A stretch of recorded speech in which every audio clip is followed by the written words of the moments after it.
کیا جس چیز کی انسان آرزو کرتا ہے وہ اسے ضرور ملتی ہے؟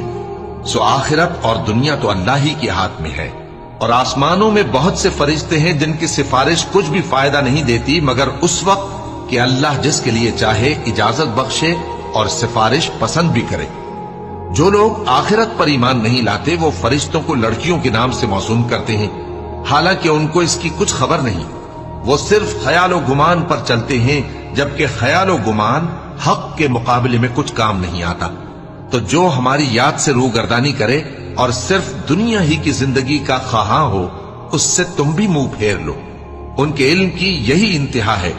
تمہارا پروردگار اس کو بھی خوب جانتا ہے جو اس کے رستے سے بھٹک گیا، اور اس سے بھی خوب واقف ہے جو رستے پر چلا۔ اور جو کچھ آسمانوں میں ہے اور جو کچھ زمین میں ہے سب اللہ ہی کا ہے، اور اس نے خلقت کو اس لیے پیدا کیا ہے کہ جن لوگوں نے برے کام کیے ان کو ان کے اعمال کا بدلہ دے۔